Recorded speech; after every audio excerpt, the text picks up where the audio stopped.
कि उसका बाप ही सैफ अली खान है, तो उसको सैफ अली खान मिला, भाई तुझे सैफ पंचर छाप मिलेगा, क्योंकि बॉलीवुड और रियल लाइफ ये दो अलग चीज है।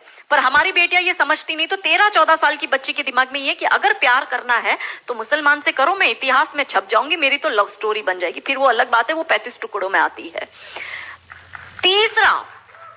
दूसरी बात ये कि 25 साल की लड़कियों को ये बिगाड़ रहे हैं।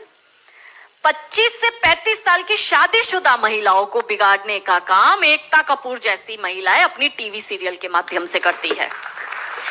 कैसे करती है कि वो अपने टीवी सीरियल में एक महिला बिल्कुल टिपिकल हमारे ड्रेसअप में, अच्छी सी साड़ी, बड़ा बड़ा मंगलसूत्र, बड़ा सिंदूर, बड़ी बिंदी, पीछे अंबे माँ का बहुत बड़ा स्टैच्यू होगा। आप देखना उसके सारे सीरियल में ये इंडिकेट्स होता है कि हिंदू धर्म को बर्बाद कर दो। देखिए, कोई भी देश को बर्बाद करने के लिए बम, बारूद, गोला, असला, मिसाइल दागने की जरूरत नहीं है। आप उस देश की सांस्कृतिक व्यवस्था, शैक्षणिक व्यवस्था और पारिवारिक व्यवस्था को खत्म कर दो, वो देश अपने आप खत्म हो जाएगा।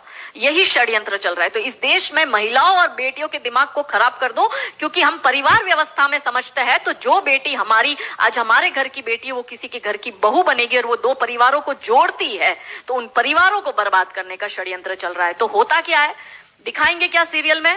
प्यार एक से करेगी, शादी दूसरे से करेगी, फिर जीवन में कोई तीसरा आएगा, दूसरा मर जाएगा, फिर चौथा पसंद आएगा, फिर दूसरा जो मर गया वो जिंदा हो जाएगा, फिर कंफ्यूज हो जाएगी चौथे के साथ जाऊं कि दूसरे के साथ जाऊं। यही दिखाती है वो। क्या सच में यहाँ जो मेरी महिला, मेरी बहनें बैठी है, वो बताओ कि क्या हम हिंदू महिला है 4-4 पुरुषों के साथ संबंध रखती है? बताओ, जोर से बोलो। क्या हमारे परिवारों में ये होता है कि हम एक को पसंद करते हैं, हम दूसरे से शादी करते, फिर हमें तीसरा पसंद आता है, फिर हमारा मर जाता है पति, फिर हमें चौथा अच्छा लगता है और जो मर गया पति वो सडनली जिंदा हो जाता है, फिर हम कंफ्यूज होते हैं हम किसके साथ जाए? क्या हमारी ये वैल्यू है? यही सीरियल हम देखते हैं और हम तालियां बजाते हैं और हम हमारी बेटियों को भी यही टीवी सीरियल दिखाते हैं। और इन सारी टीवी सीरियल में एक ही चीज कॉमन क्या है, जो सास है वो एक नंबर की नालायक, जो ननंद है वो एक नंबर की नालायक, और ये दोनों बहू के खिलाफ प्लानिंग करेगी। तो अब जो वनरेबल बेटी अपनी माँ के साथ वो टीवी सीरियल देख रही है, उसका दिमाग कैसे खराब होता है, उसको पहले से ही, जैसे अनकॉन्शियस माइंड में चीजें कैसे काम करती है, उसको दिमाग में पहले ही बैठ जाएगा कि मेरी सास भी मुझे ऐसी ही मिलेगी। क्यों हमारे हिंदू परिवार टूट रहे? क्यों आजकल हमारी बेटियों को ज्वाइंट फैमिली में रहना पसंद नहीं आता है? उसे शादी के दूसरे दिन अलग होना है। वो पहला फोन अपनी माँ को करेगी और माँ कहती है ज्यादा चिक चिक करे तो तू आ जाना मेरे घर में। हमारे माता पिता ने हमें ये सिखाया था कि तेरी डोली उठ रही है, तू इस घर में वापस तभी आएगी जब तुझे प्यार से आना है, तू तेरी अर्थी वहीं से ही उठेगी, हमें तेरी घर में एंट्री नहीं देंगे। ये हमें बचपन में सिखा दिया गया था।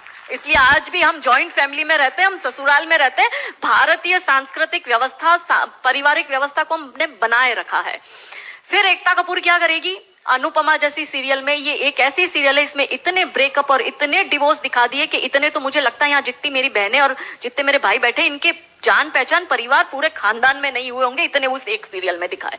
अब हमारी बेटी जो वहां जाती है उसको लगता है मेरी ननंद नालायक, मेरी सास नालायक। इसलिए अब देखो सास बहू में निपटी नहीं। पहले कैसे निपटी थी, पहले कैसे रहते थे?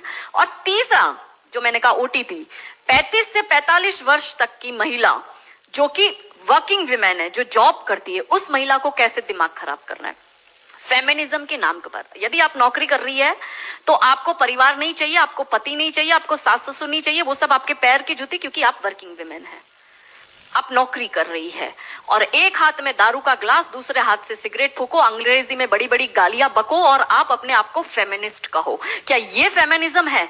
ये फिल्म क्यों नहीं बनाते नायिका देवी पर, दुर्गावती पर, रानी कमलावती पर, रानी चिन्नमा पर, रानी अब्बका पर, रानी लक्ष्मीबाई पर? ये ऐसी फिल्म क्यों बनाते हैं?